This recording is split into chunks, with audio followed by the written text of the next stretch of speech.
welcome back. Today is a very important day. We are almost to the point where we can crank the engine over, but before we do that, we need to give the engine fuel. In the last episode, we hooked up the carbs and the fuel lines. We got her all hooked up here.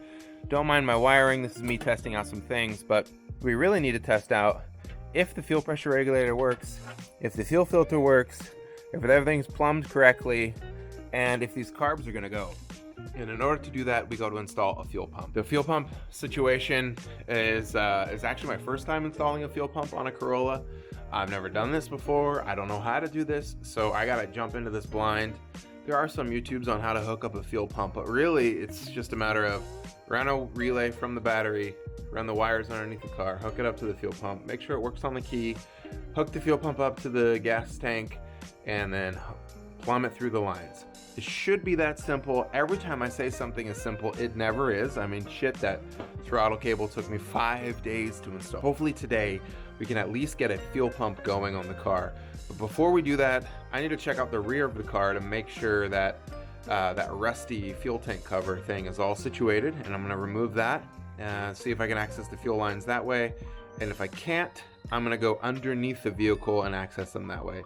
Last time I was under the car, there were a ton of Black Widows and it wasn't a good time, but I'm hoping I don't need to do that, but we'll see.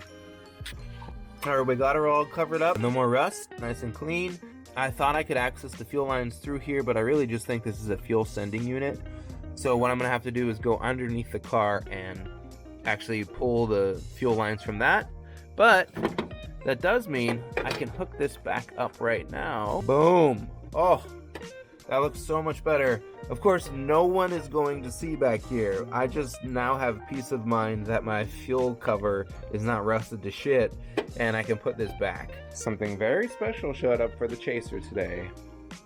Man, I'm so excited. We can finally start working on the Chaser and give you guys content about that project. Back to the fuel pump. All right, I have to get underneath the Corolla to install these fuel pumps. And I have two different options here. I have one fuel pump that I bought on Amazon a long time ago that has no indication of which is in or out. Feel like this is in and this is out, but again, no indication. So I could install this backwards, but the beauty of using this is the barb fitting is not so big. Then I have this fuel pump, which will mount underneath the frame like this. It's really heavy, has crazy high reviews, and needs some sort of 3/8 fitting to go in. We're gonna go with this and we'll see what happens. It doesn't seem to be pretty heavy duty, so it'll probably poop out on me in a while, but if it poops out, hey, it was 12 bucks, I'll get another one. And oh my gosh, there are so many cobwebs. Last time I was in here, I saw a Black Widow, and it looks like she's at it again. So, I'm not going in there until I at least blow some of these cobwebs out with some air. Fuck that. Alright, it looks like there are 3 lines coming from the fuel tank. Obviously, one of them is a return, one is the main line, and then the other one, I don't know what the other one is. And I don't know anything about fuel lines, but I'm gonna go with the thicker being the feed line. I'm gonna go ahead and pull this. It also looks like, you know, 1, the plastic was leaking a little bit, and then 2, it swelled a little bit. So I could probably pull this off, get my wrench in there, pull this line off, and then feed it to the fuel pump, which I'd mount right here. Then put the fuel pump back into this line here and then run this to the carbs. I'm pretty sure that's it. So I'm gonna go with this. If I muck this up, really I just have to redo it, but I don't think that it would be this one because this looks a little thinner than this one, and I don't think it's gonna be this one either. So fingers crossed I do this right. I've never done this before. I don't want to drop the gas tank. I don't want to do it again. So I'm gonna go with this guy. Before I install the fuel pump into the back of the car, I got this nifty 50 fuel pump relocation kit.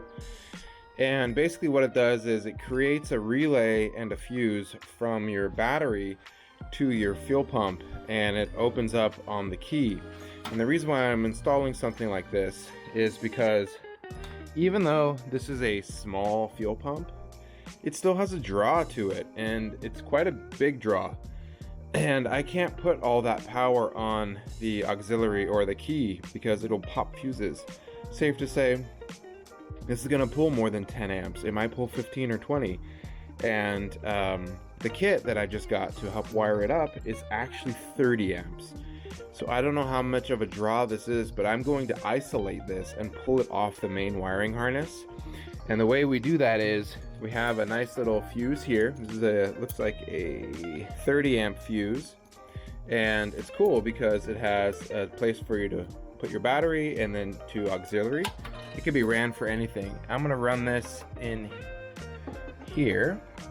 And then there's gonna be a hot line going from this to the battery, and then a hot line going from this to my relay, which is this, and then from my relay to the fuel pump. And the reason why I'm doing that is, heaven forbid something happens, one of these things breaks and the car doesn't fry, or the fuel pump doesn't spark or overheat and cause a fire back there.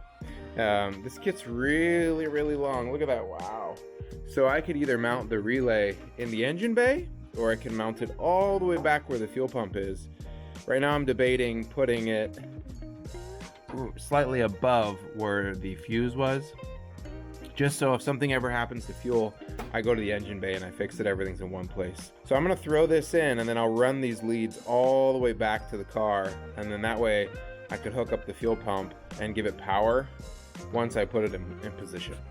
All right, I got my little 12-volt battery here, black to negative and red to positive, and I think we're gonna be good to go. Let's see.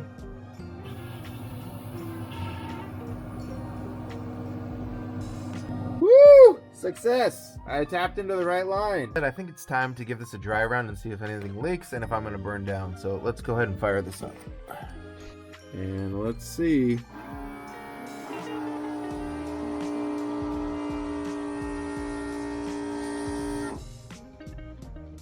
Woo! No leaks. All right, I made a little shorty 6AN to 1/4 inch push lock fitting AN line. I kind of love it. I love this thing. It's so cute. Probably the fastest AN line I've ever made because of all the experience I learned on this other stuff. But what I'm going to do now is get it nice and sealed and then run this into the fuel filter, and we should be right as rain. Okay, fuel system is done. Hard line to 1/4 inch fuel line to -6 AN line to huge fuel filter to AN line to fuel pressure regulator to the Weber carbs to the throttle body linkage.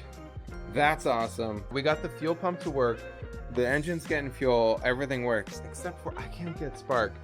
It's been like 3 days fiddling with the Pertronix unit. In fact, I bought another one over there, redid the wiring 100 times, tried different ignition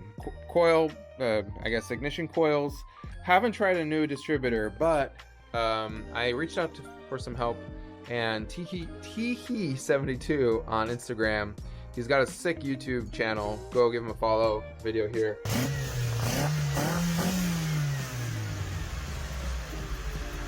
He actually wired everything up with a GM HEI ignition module, and then just a regular coil pack. And so I'm gonna try that simple method. Here's why. If I can just get the engine to fire, I won't have a rev limiter, I won't have adjustable timing. I don't really care at this point, I just want the car to run. But the cool thing is Pertronix, yes, Pertronix again, make an HEI igniter that actually has a built-in rev limiter. And so really the rev limit is my most important thing with this engine. I don't want to over rev it like we did with our 3TC. So I'm going to try and get it to run with the regular GM HEI ignition module, put it on there, crank it over. If she sparks and she fires, then I'll run it as is for a little bit, clean up all the wiring, get it all off, and then eventually buy the Pertronix HEI with the adjustable rev limiter. Another thing too is everyone on the forum say switch to a 4K distributor because it doesn't have a magnetic pickup, which is this. It has regular pickups. And I wanted to run the Pertronix because it is programmed to use magnetic pickup distributors. So I did my research. I was like, hey, this is the answer to all of our problems. Retarded timing on start, advanced timing, rev limit, two-step, all that. But it's just not working out. So we're going to try and get the factory AE86 GTS distributor. Hopefully this one isn't bad. To fire, and I'm going to replace some things. Put the igniter probably here with a heatsink, or maybe put it here with a heatsink and move this box. And then if that goes, then we're going to be on the money, and I'll clean up the wiring and do some other trick shit.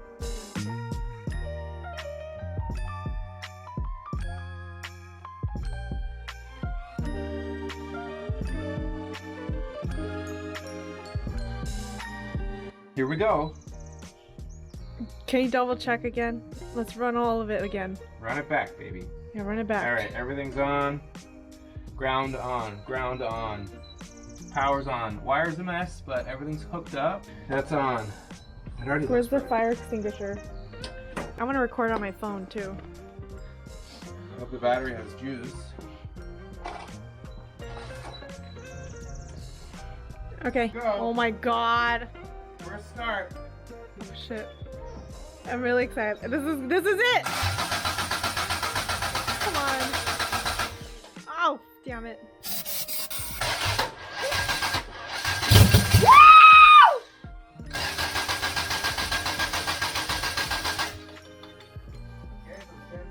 Okay.